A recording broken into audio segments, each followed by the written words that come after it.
The Watson Weekly podcast is sponsored by Rhythm. Commerce faces rising costs, unpredictable customers, and the rapid rise of AI. But a new Rhythm survey shows the bigger risk isn't tariffs or inflation, it's internal drag. Slow processes and messy data are holding brands and retailers back. See how they're tackling it and why speed and agility will be the real edge in 2026. Download it at rhythm.com/ready. That's RITHUM.com/ready. It's November 10th, 2025, and this is the Watson Weekly, your essential e-commerce digest.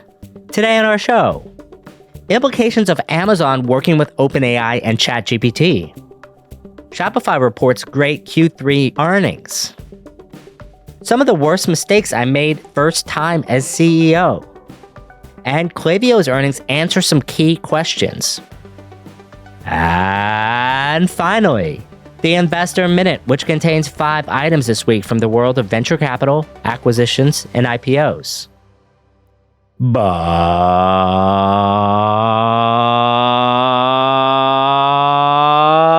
first, in our shopping cart full of news, implications of Amazon working with OpenAI and ChatGPT. Andy Jassy released a few important details in the last earnings call that I wanted to unpack further. Here are a few pillars. Amazon feels that on-site agents will continue to be super important and it's growing fast for Amazon, and the people using it are high intent. Amazon feels that LLMs are currently best for research and narrowing down options. And Amazon will eventually partner with the public agents.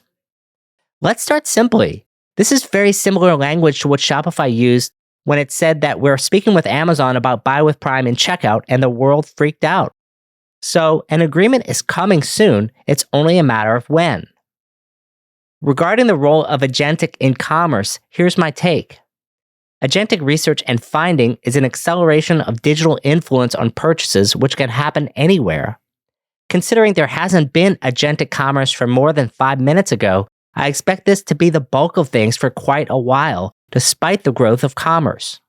Also, it's likely that research-oriented users are tilting towards ChatGPT now because it's one of the best research tools ever invented already. Which, just because someone is doing research even with commerce intent, has nothing to do with, I am ready to buy now. So people should tap the brakes on conversion conversations. Finally, Amazon is, in my opinion, still positioning itself to deliver for the world. In a world where OpenAI has the best index and Amazon has the best supply chain in the world, I'm not sure how OpenAI harms Amazon in any material way. Do we think that OpenAI understands commerce more than Amazon? No. Do I think OpenAI will focus more on commerce than Amazon? Also, no. Ditto Walmart. So in commerce, I do not expect OpenAI will halt the rise of marketplaces. Ultimately, OpenAI could either end up fueling more purchases on existing marketplaces, or ultimately end up being a marketplace itself rather than just a front end to a merchant's checkout, in which case marketplace dominance just continues unabated. Also, I think the retail media is dead and agentic killed it conversation is a little overdone. Anywhere there is a surface which displays a SKU, there will be retail media, period. The thing will morph, but death is not something I would predict. But what if OpenAI disintermediates Amazon? Wouldn't this hurt their ads business? Ultimately, I do not see their ad business shrinking. For a long time, the number of digital channels will influence both physical and digital purchases has been increasing from few to 7 to 10 in the past several years. There are so many sources that support this. Do we think this number of digital influence purchases will shrink to only 1 or 2 channels? I don't. First, Amazon could still take share from other players. And second, Amazon could come up with a clever way to share ad profits with OpenAI. Our second story. Shopify Q3 earnings plays both the new hits and the old standards. If there are faults in Amazon's plans and execution, it's hard to find them by looking at the scoreboard. Shopify continues to execute the best merchant acquisition engine in all of commerce, all without a CRO and a CMO. This Rick Watson guy clearly is clueless about Shopify needing a CMO or what merchants are not replatforming and this bit about gnawing off arms. Unsubscribe and follow that mofo. With that said, let's get to the details. On Agentic, AI-driven traffic to Shopify stores is up 7 times in 2025, and orders attributed to AI searches are up 11 times. The Shopify survey says that 64% of shoppers are likely to use AI as part of their Black Friday Cyber Monday buy. Shopify wants its merchants to succeed no matter what agentic experience wins and what their model is. If AI is fueled by data, then Shopify indicates that it has a clear advantage. They power millions of merchants and billions of transactions. Shopify has also built its own internal voice of the customer tool called Scout.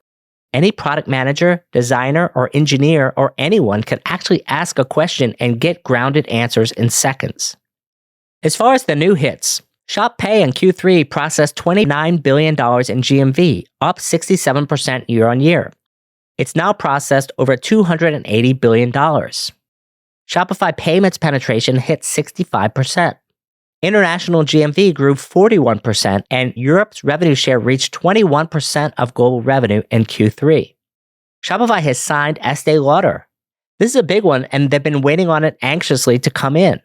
On the B2B side, following 2 years of consistent growth over 100%, they nearly doubled B2B GMV again in Q3, up 98% year on year. Offline or POS-related GMV in Q3 was up 31%. The company reported that Shop Campaigns is an 8 times bigger budget commitments year on year than previous year. As far as the old standards, Q3 delivered 32% GMV growth overall and 32% revenue growth and an 18% free cash flow margin. Merchant Solutions revenue rose 38%, mostly on the back of great GMV growth. Subscription Solutions revenue grew a much smaller 15%. Q3 MRR increased 10% with Plus plans representing 35% of MRR. Gross profit grew 24% with gross margin at 48.9%. As far as their comments on tariffs, really not even a blip. Are there even still tariffs? And it's kind of funny to me, the difference between a global logistics business like UPS and a payments-oriented business like Shopify in this climate is ridiculous. As far as an outlook point of view, Q4 revenue growth is expected to be in the mid to high 20s year on year, and free cash flow margin will be slightly above Q3. In terms of concerns, I don't remember hearing before that standard plans were flat to 4% growth only. That's something that Shopify indicated on the call. Also, Shop app did not get a mention at all. Of course, Harley did talk a long time. Maybe he ran out of things. As far as the future, Harley did tease more ads product releases in the next editions, which is usually January. Maybe the analysts will finally have their high-margin advertising wishes come true. If you're a regular listener to the Watson Weekly, you'll love our free newsletter as well. Get insider access to events, reports, and other exclusive content by signing up for our email newsletter at rmwcommerce.com/newsletter. A few clicks is all it takes. Our third story. Some of the worst mistakes I made first time as CEO. The first time I was CEO of a company, it was right after my boss got fired. In fact, that boss took me to lunch right after it happened to congratulate me. And right after he got sacked at a venture capital board meeting. That same board meeting I got called into right after that by the lead VC and asked if I had interest in running the business. And at the time, this former engineer and product person with no real sales and marketing experience said, "Sure, what do I have to lose?" And my thinking was simple. Surely the bar was low because they just fired the professional CEO and knew I had never been a CEO before. Well, perhaps I should have been more worried. As a first-time CEO, I made an incredible litany of mistakes. And of course, this matters a lot more because you're burning cash too fast, inbound sales are low, and you have a muddled product strategy. All the things that got my boss fired in the first place. And Here are just a few of the things I didn't fully understand at the time and, of course, didn't do that well. I didn't move fast enough transforming the business. Hiring, I hired some of the wrong people. I thought I had to hire professional sales experience when existing talent may have done a much better job. Sometimes I fired some people I shouldn't have. I didn't pick a clear lane with the product. I worried too much what the investors thought. I didn't take good enough care of existing top customers, and worse, I didn't think marketing was my job. Finally, I didn't spend enough time on sales calls, even cold calls. As long as this list is, I'm sure I could go on. All these mistakes, of course, are fuel and learning for the future. Let my life be a warning to you. From all this, I took a few critical lessons into my current company. First, marketing is oxygen. If you're not marketing, you're not breathing. Get your brand out there, create a positive impression, add value, and repeat. Investing in a brand takes years. Get yourself out there. And second, happiness is a full pipeline. Companies operate from a position of strength when their pipeline is full. There's always another deal around the corner, and you can worry about fun things like fit. If you spend your days worrying about where your next deal will come from, sure, you're also building the business. Everyone has to start somewhere, but you're also likely making suboptimal decisions doing so. Chasing after bad deals you would never take on with a full pipeline. And our last story. Klaviyo's Q3 earnings answer some key questions. In a world where SaaS was expected to be made irrelevant by AI, Klaviyo is saying, not so fast. AI may be the most powerful growth engine SaaS has ever known. There's some interesting tidbits in earnings call from a few different areas. On the product front, they introduced a new service product and adoption was strong in the first 6 weeks, faster than their SMS offering out of the gate. The company is now releasing product updates 270 times a day. That seems crazy. More than half of the company's ARR comes from multi-product customers, which is a strong indicator and one of the key questions I had for the company last year. On a growth point of view, revenue grew 32% year-on-year to $311 million. Net revenue retention accelerated to 109%.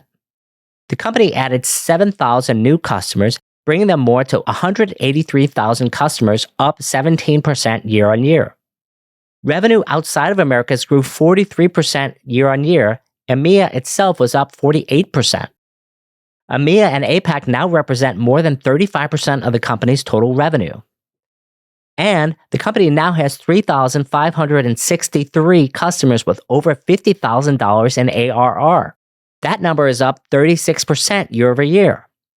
From a strategy point of view, AI has really improved the intelligence layer of the platform the company reported.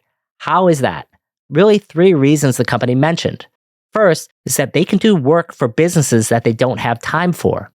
Second, the quality of experiences that Klaviyo can create for people for marketing and service is better sometimes than people can create on their own. And finally, customers can now interact with Klaviyo using natural language either natively or by Model Context Protocol through an external agent or LLM. On all the AI and agentic stuff, over 50 AI models are in production from Klaviyo that are predicting customer behavior, surfacing insights in marketing analytics, and helping personalize experiences across marketing and service.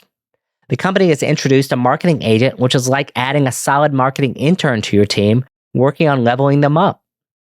Klaviyo MCP, or Model Context Protocol, is already being used by agencies to streamline workflows and help clients faster, analyze, recommend, improve, and deploy campaigns. The company is also managing direct relationships with consumers. Even more important, the company also believes that merchants managing direct relationships with their consumers is even more important in an agent area, and that Klaviyo enables this. Wrapping up, Klaviyo has not had a perfect stock market ride so far, but their pace of innovation has really been on a tear in the last 6 months, introducing several new major product lines as well as updated agentic experiences within all their existing lines. Just late last year, we were only speaking about, will people adopt SMS? Now we're talking about service and support as well as new agents doing work for users. There are still two questions that remain about Klaviyo's trajectory. First, is Klaviyo capturing too much value from customers? Shopify is able to maintain its growth because it's been historically focused on being a value platform. Klaviyo is known for a fairly high monetization curve that, while might be good for them, isn't the best for all businesses. In other words, the company does not have seat-based pricing. This could hurt them long-term upmarket, but I do understand many of those deals will likely be negotiated. Second, in the past, I've seen Klaviyo's dependency on Shopify as high as 77.5%. The source of that is from Seeking Alpha, but I'm not sure if it's accurate. This number, if it's true, will need to come down significantly over time to maximize the potential of the business. In the meantime, still nice work if you can get it. It's that time, friends, for our Investor Minute. We have 5 items on the menu today. First, Sycamore Partners and Walgreens acquisition closed amid retailer split. Sycamore Partners completed its $10 billion acquisition of Walgreens and plans to split the company into 5 standalone businesses. It's worth noting that Sycamore Partners has limited exposure to the healthcare sector.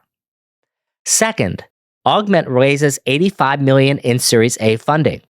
Augment, a freight operations automation platform, announced it's raised $85 million in Series A funding to further support product development and hiring.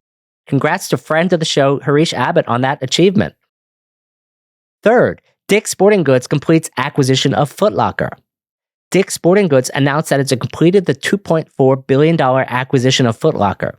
The company combined to operate more than 3,200 stores as well as e-commerce and digital businesses across 20 countries. Fourth, Anaplan acquires Syrup Tech. Anaplan, a scenario planning and analysis platform, announced that it's acquired supply chain startup Syrup Tech for an undisclosed amount. Anaplan will integrate Syrup's technologies to enable retailers to improve planning, forecasting, and decision-making. And finally, Klarna prices IPO at $40 above online lenders' expected range. European-headquartered Klarna, a fintech platform that enables buy now, pay later online and in-store, priced its initial public offering at $40 per share, valuing the company at $15.1 billion. Did you know that RMW Commerce has another podcast? Check out the Watson Weekend for an unfiltered and lively e-commerce chat each week with me, Rick Watson, my co-host Jess Lasewski, and an array of interesting guests and topics, all focused on e-commerce. You can find the Watson Weekend by searching for it on iTunes, Spotify, or YouTube. That's all for this week. Till next time, Watsonians. Hi, I'm Rick Watson, CEO and founder of RMW Commerce Consulting and host of the Watson Weekly podcast, your essential e-commerce digest. To hear new episodes of the show every Monday morning, subscribe now at rmwcommerce.com/WatsonWeekly and wherever you get your podcasts.